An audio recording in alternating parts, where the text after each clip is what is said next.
The Kingdom of My Divine Will in the Midst of Creatures. Book of Heaven, Volume 31, Part 9. January 18th, 1933.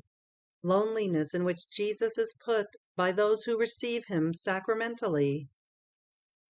His tears, his pains. Mute species and living species. Continuation of the life of Jesus in the creature. Having received Holy Communion, I was doing my usual thanksgivings, and my highest good Jesus made himself seen, afflicted, and taciturn, as though he felt the need of company. And I, drawing close to him, tried to console him by offering to remain always united with him, so as to never leave him alone. And Jesus seemed all content, and in order to pour out his sorrow, told me, "My daughter, be faithful to me in never leaving me alone, because the pain of loneliness is the most oppressing.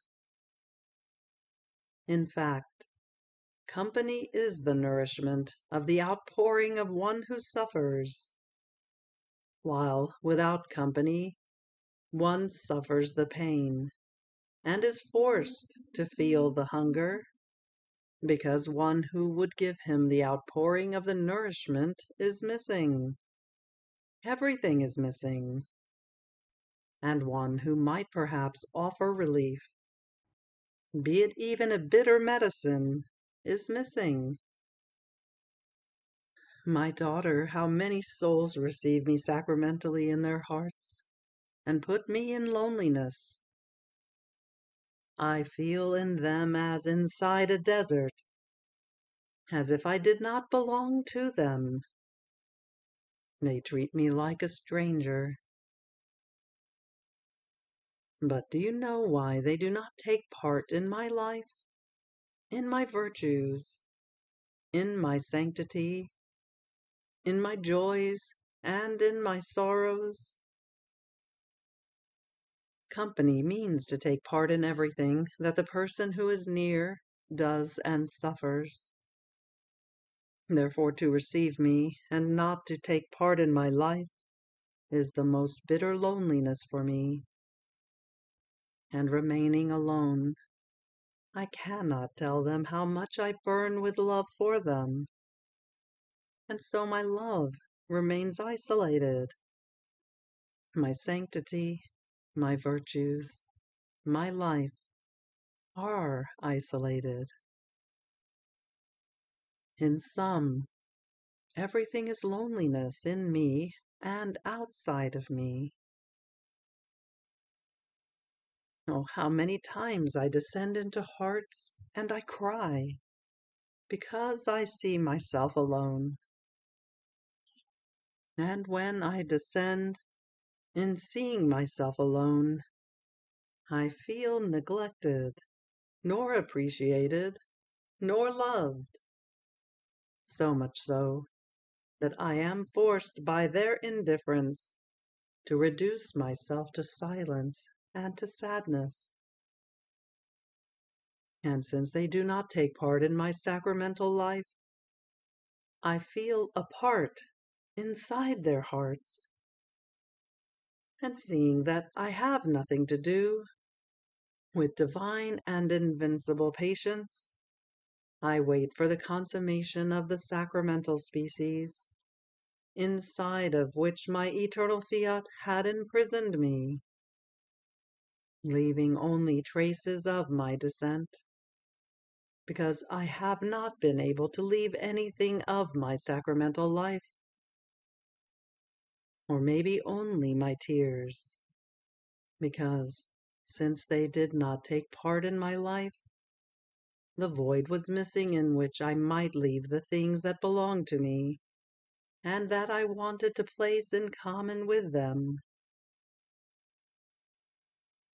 This is why one can see many souls who receive me sacramentally, but they do not resemble me. They are sterile of virtues, sterile of love, of sacrifice. Poor ones, they feed themselves of me, but because they do not keep me company, they remain on an empty stomach. Ah, to what grips of sorrow and of cruel martyrdom is my sacramental life subjected! Many times I feel drowned with love. I would want to free myself, and I long to descend into hearts. But alas, I am forced to get out of them, more drowned than before. How could I pour out if they did not even pay attention to the flames that burned me? Other times, the spate of sorrow inundates me. I long for a heart in order to have a relief to my pains. But no, they would want me to take part in their own, not they in mine. And I do it. I hide my sorrows, my tears, in order to console them. And I remain without the longed-for relief. But who can tell you the so many sorrows of my sacramental life, and how it is more those who receive me and put me in loneliness in their hearts, but bitter loneliness, than those who keep me company? And when I find a heart that keeps me company, I place my life in communication with her, leaving her the deposit of my virtues, the fruit of my sacrifices, the participation of my life, and I choose her as my dwelling, as the hiding place of my pains, and as the place of my refuge. And I feel as though repaid for the sacrifice of my Eucharistic life, because I find one who breaks for me my loneliness, who dries my tears, who gives me the freedom to pour out my love and my sorrows. These are the ones who serve me as living species, not like the sacramental species that give me nothing. They only hide me. All the rest I do on my own. They tell me not a word that would break my loneliness. They are mute species. While in the souls who serve me as living species, we carry out our life together. We palpitate from one same heartbeat. And if I see her disposed, I communicate my pains to her, and I continue my passion in her. I can say that from the sacramental species I pass to the living species, to continue my life on earth, not alone, but together with her. You must know that pains are no longer in my power, and I keep asking for them, out of love, from these living species of souls, that they may make up for what is lacking in me. Therefore, my daughter, when I find a heart that loves me and keeps me company, giving me the freedom to do what I want, I reach the excesses. I hold nothing back. I give so much that the poor creature feels herself being drowned by my love and by my graces. It is then that my sacramental life no longer remains sterile when I descend into hearts. No, but it reproduces itself by locating and continuing my life in her. And these souls are my conquerors, who administer their life to this poor one in need of pains. And they say to me, "My love, you had your turn of pains, and it ended. Now it is my turn. Therefore, let me stand in for you, and let me suffer in your place. And oh, how content I remain! My sacramental life remains at its place of honor, because it reproduces other lives of its own in the creatures. Therefore, always together with me do I want you, that we may live life together, and you may take to heart my life, and I may take to heart your own." Fiat. January 22nd, 1933. How Jesus does not want to settle accounts with the creature. The Celestial Gardener. The Human Will, Field of Jesus. Endowment and provision that God gives to the creature. I was thinking about the divine volition, and 1,000 thoughts crowded my mind, and I said to myself, "But why is Jesus so keen on wanting my will? If he loves to give me his, so much the better for me. By having a divine will in my power, I possess everything. I enclose everything, even God himself.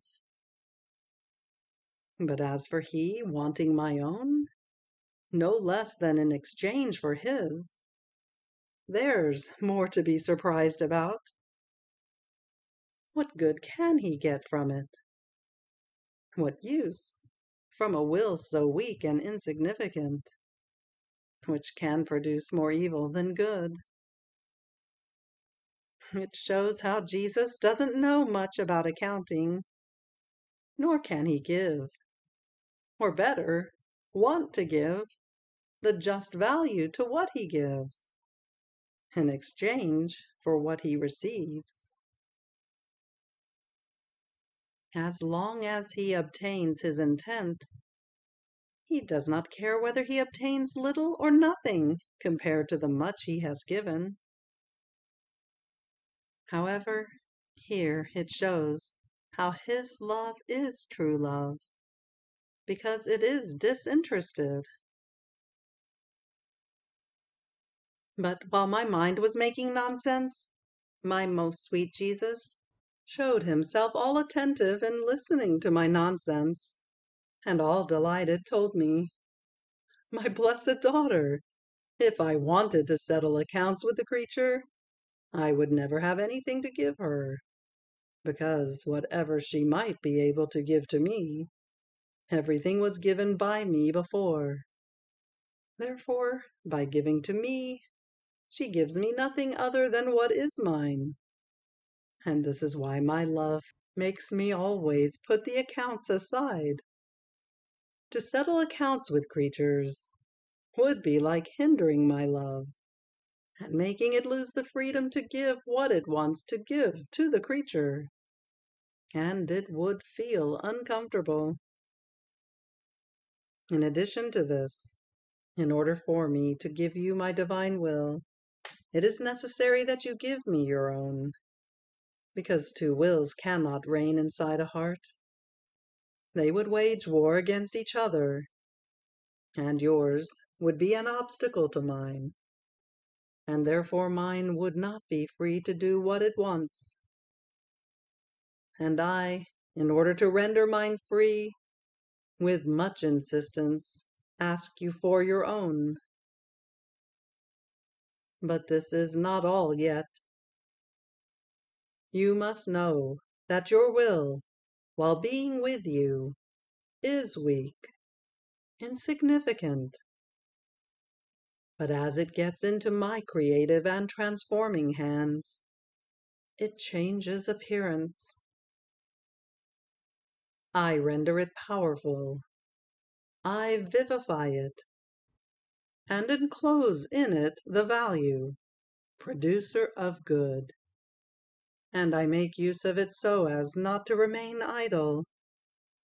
And making myself the celestial gardener, I work in this field of your will, and I make of it a beautiful flowery field and a garden of my delights. So, what in your hands is insignificant and maybe even noxious, in mine it changes its nature, and it serves me to amuse myself, and to have a little soil at my disposal, in order to form the most beautiful flowerings. And besides, in order to be able to give, I want what is little, what is insignificant, also has a pretext to be able to give what is great, and therefore say, she has given to me, and I have given to her. It is true that she gave me little, but that is what she had. And her stripping herself even of her little for me is the greatest gift, and I entrust it to the exuberance of my love, and I make up for what the creature lacks. After this, I continued to think about the divine will, and while I was trying to follow its acts, my beloved Jesus told me, "My blessed daughter, you must know that as you try to follow the acts of my divine will, you put yourself on the way in it, and my fiat comes toward you in order to receive you, to offer you its acts, that you may make them one with yours. And I receive the sweet surprises of your attentions, the enchantment of your love, and I never lose sight of you. And I am present at the most moving scenes of your nothing within the all, of your little being within the great, of the finite within the infinite. It seems a mutual alternation, God and the creature, and in this alternation one pours his own self out into the other, out of pure love. Now, you must know that when we issue the creature to daylight, we give her the endowment, the provision of little divine particles of ours. The endowment is our will, nor do we set a limit. On the contrary, we gave her the freedom to increase her endowment. Now, the acts that she does in our will are new properties that she acquires, in addition to those which her Creator gave her. And in the emphasis of love, we say to her, the more acts you will do in our will, the more divine field we will give to give you the place in which to put your acts. So you shall work in our celestial field, and we shall give you as much more field as you want, as long as you don't keep it empty and are attentive to put it into traffic. Even more, we shall have the contentment of seeing your properties yet more extended. We act like a father when he gives his endowment to his son. This son works. He sacrifices himself very much, and in this way he increases his endowment and expands his properties.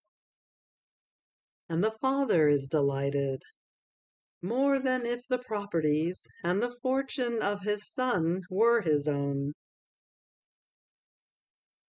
So we do, or rather still more, when we see her all attention, ready to any sacrifice. We do not leave her alone, but work together with her. We lend her everything that is needed, our will, our sanctity, our acts, everything, to have the contentment of seeing our daughter the possessor of many properties. Fiat. January 29th, 1933. Power of the Truths.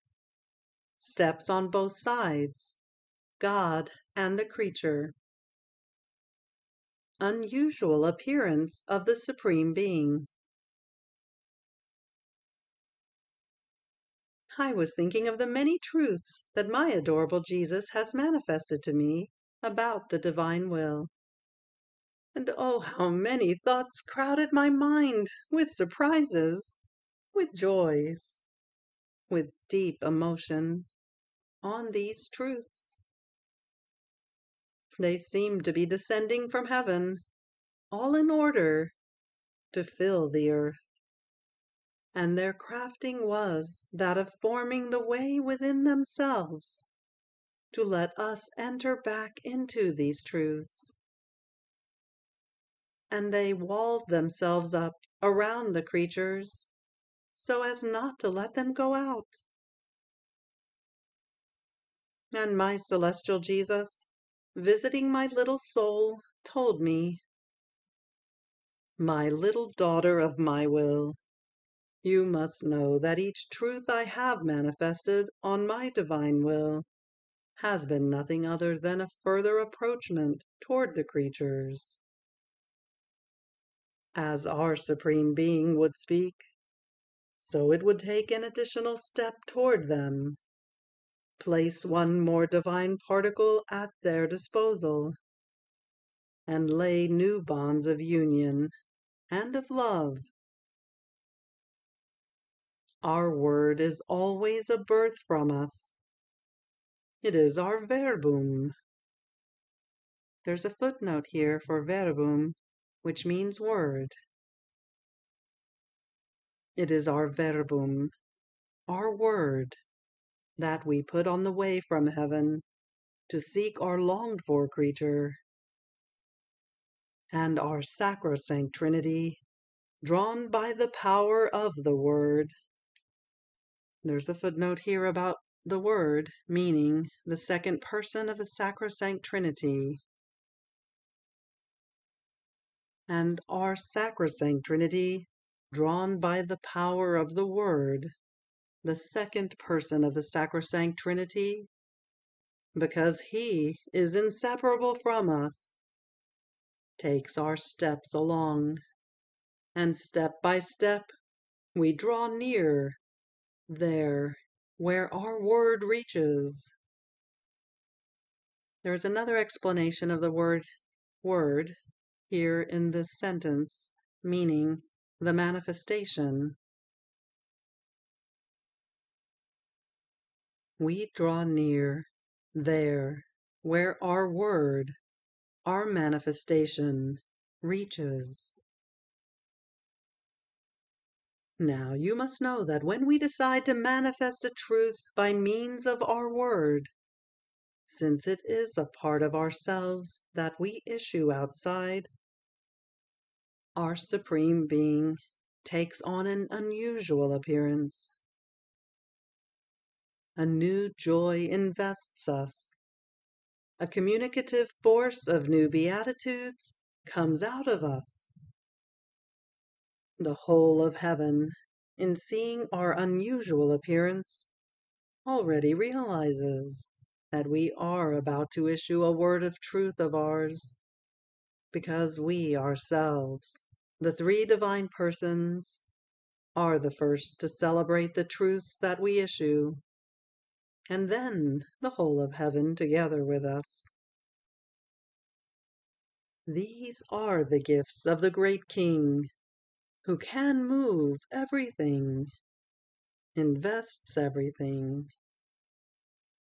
It is our word, which has the creative, vivifying, transforming virtue, and at times it knocks down, it crushes, it shatters everything, and upon the ruins it makes arise the virtue of our word, and there it forms the most beautiful things, the new creation, such works of magnificence as to astonish heaven and earth.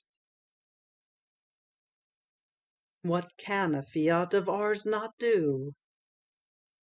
Anything.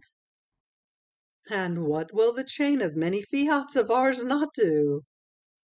Our fiat, transformed into word of truth, possesses invincible virtue, unreachable power, unshakable firmness of the good it wants to form in the power of our speaking fiat.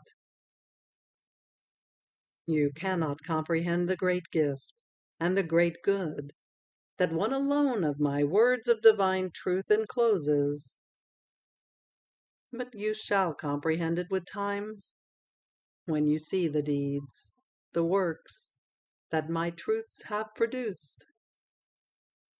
In fact, not only have my truths the power to draw our divine being after them, to make us take steps, and many times they even make us run to approach the creatures, but they give graces to them in order to let them take some steps, and make them run to meet the one who is already coming to meet with them, and give them the great good which our fiat pronounced.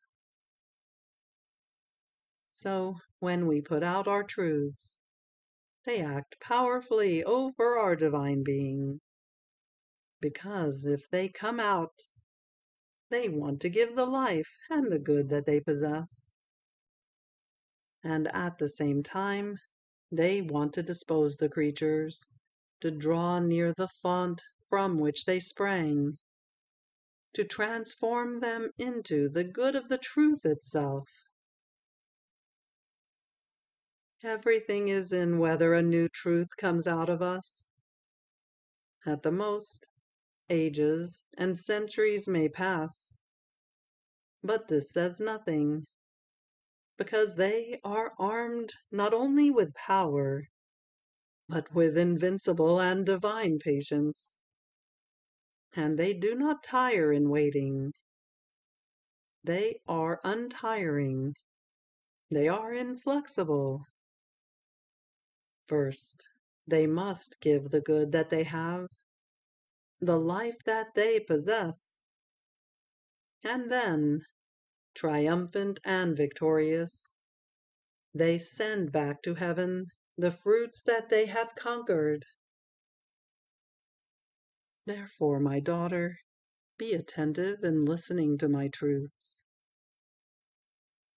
First, you must think where they come from, who it is that offers them to you, the good that they want to do to you, the steps of approachment on both sides, and do not want to put them in doubt, because you do not see in the world the effects, the good, the life that my truths possess. Time will do and tell everything. For now, take on your part. Your Jesus will take care of the rest. In addition to this, you must know that we first form the basin, the place, the soul, into which our truths must descend, and then we decide to issue them from within our paternal womb.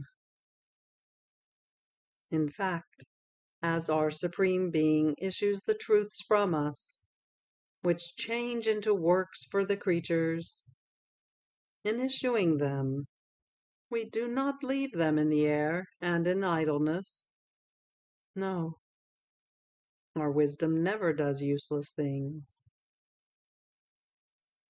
If we issue them, they must be bearers of the good that they enclose.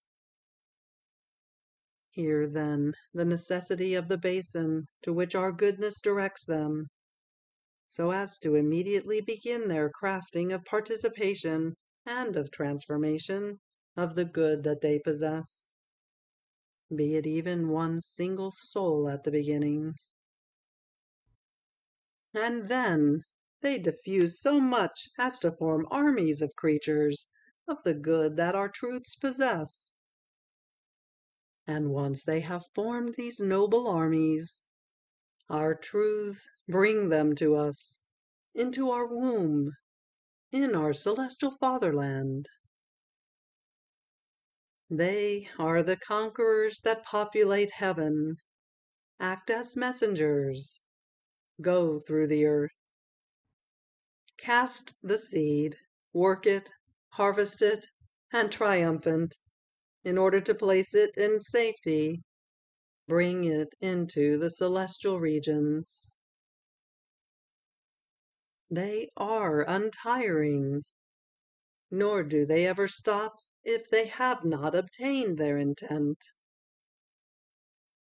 Therefore be attentive, and do not neglect anything of what your Jesus has taught you. Fiat. You have reached the end of the Book of Heaven, Volume 31, Part 9. Fiat.